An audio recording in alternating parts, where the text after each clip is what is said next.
Today I'm at Balderton Lake in Newark-on-Trent, and they're netting the lake to see what stock they've got, what condition they're in, and to see if there's any surprises. I've never seen a lake being netted apart from on video, so let's go and have a little look, see what the process is, and see if there's any surprises.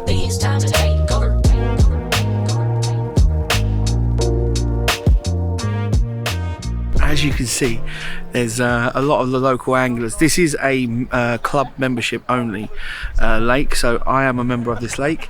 I have fished it regularly. I've had some nice carp out of here for the area and for what it is a big lake. I think there's about 45-50 pegs.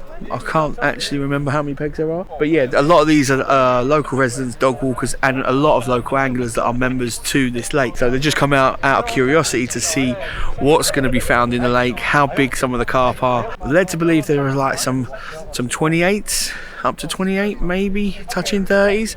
Would be lovely to see. I'm led to believe that they're going to get some of them out, some of the big ones out. They'll look at the condition, they're going to then hopefully weigh them, and then we can get a bit of an idea of what's going on. I think the reason they're doing this is 1, to see the stock levels, 2, to see the condition of the fish, 3, to see if there's any surprises, and then I'm led to believe that they might be considering taking some of the bigger fish out and replacing them with smaller fish. So like if you're taking a 25 or 30 pound carp out, they're going to replace it with maybe 15, 25 pounders to then encourage more spawning and encourage more catching for the local anglers. I want to see what's in here, because I've never had a tench out of here. I've never had a pike. Apparently there is no pike in here, but come on. I mean, there's got to be a pike or two in here, really, hasn't there? There's got to be. And there's going to be tench. I think they're just going to be hiding. So, as it's such a big water, they've done one half of the lake, and then if we look round to this side, they've blocked this side off, because I think they're going to net that side, and then they're going to put another net out and go over the other side of the lake. So it's not going to catch everything, because fish can move quite quickly, and they can avoid things that they don't like the sounds of. They are using an electric boat, so there is pretty much no sounds from that, but even then they're going to have vibrations, aren't they? So if fish don't like something, they're just going to swim away and hide. But they have been going around the edges and whacking like the water around the edges to try and move fish from any hidey holes in the bank out of the bank and then into the net. It's quite a long process, and it looks like quite tiring work, to be fair, pulling that net in. And yeah, it's been snagged a few times, because there's going to be a few snags out there, obviously. So yeah, we're just we're getting close to the first net, and it's going to be interesting to see what comes out.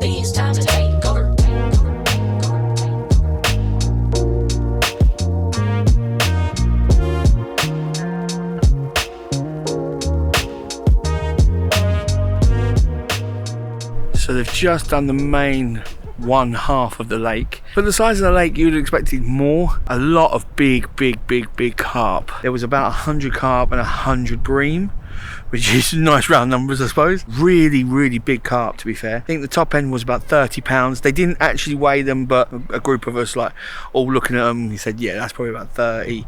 There wasn't any smalls. There really wasn't. I think the smallest was probably, you're looking at 10 pound. There was none like 1, 2, 3 pounders, no F1s, and the lack of silvers was really quite astonishing. There was only like a 2 or 3, less than 10 little roach in there. There was a grass carp. They've taken that out because that is a non-native species, and the Environment Agency need to be informed of that, and they've taken the decision to remove that. Someone might have dropped it in, or it might have gone in when they put fry in, and it looked like a carp, but it was a grass carp. So yeah, there was no perch. I know I've caught a lot of perch on here before.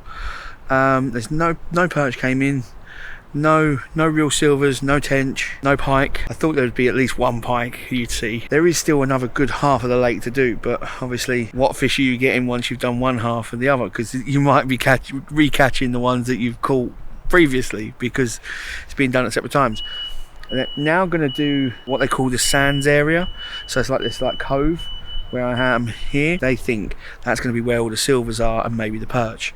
So I'm going to have a look at that now, and then see what the outcome of that is.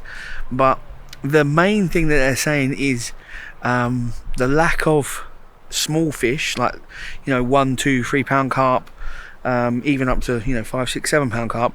The lack of them is due to cormorants.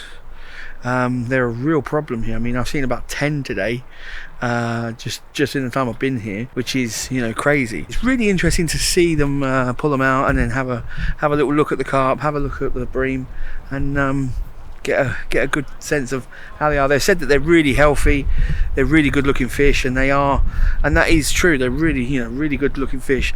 The mouths on them are perfect. They're huge mouths. Some of them you could look like they could eat a tennis ball, some of the carp. They are really well looked after, and there's such a rich source of natural food in this lake. There's so many mussels and bloodworm and everything on the bottom that they just feed all day. They can feed constantly. Right, so this is a bit embarrassing. They've just done that little area which is called the sand here, and they've dragged the nets in. They had it all barriered off so nothing could go anywhere, and then they've dragged the nets in all around the edge, brought them in like same as before. Not one fish. Not one fish, which is really quite strange. And you would have thought with the net you'd have at least one fish, which is just, you know, some silvers, some perch. I mean, because on that side where they've done, I've sat there before and I've bagged up on perch, but no, not a thing. Just a little bit of debris and, you know, leaves and twigs and whatnot, but no fish whatsoever in that area. So that's really strange, but, you know, it is what it is, I suppose. They've just done another quick sweep, 100-meter sweep. They just went out, looped it round, brought it back, and again that had nothing in it at all. So I think the area's been well and truly scared. I think the whole lake's been scared and shaken up a bit, so I don't think there's going to be yeah, but they didn't catch anything. So there was that one good net this morning, and that was that. So I hope you've enjoyed this video. That is, you know, the first time I've seen that. It was quite interesting to see, quite nice to see loads of big carp coming out and some bream. They're going to do a report on the lake and say that it can sustain more fish, I believe. They were saying that they need to be of a reasonable size because the cormorants are a problem, and, you know, you put the smaller ones in, they are going to eat them, unfortunately, which, you know, I know is a problem with a lot of fisheries these days, which is a shame, because, you know, we want to catch. I like catching carp, but I would like to catch, you know, the odd, you know, a nice day of just catching roach, and a nice day of catching, you know, little dace, rudd, chub, you know, all the silvers, because I love catching anything, you know.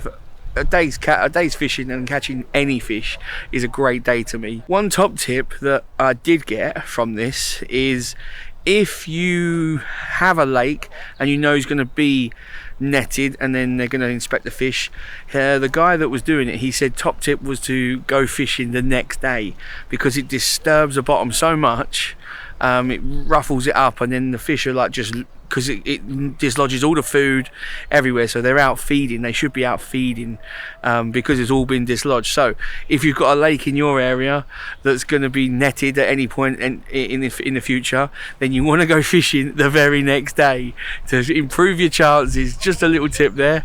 I would actually like to fish this tomorrow, but I don't think I'm going to be able to. We've got various other plans, but, you know, the tips there. I hope you've enjoyed this video. Like I say, it's been a bit of a different video. Never seen this before. If you've got any hints, tips or comments, then drop them in the comment section below. If you haven't hit that subscribe button, make sure you do. We've got loads more content coming throughout the year, and I'll catch you guys in the next one. Take it easy.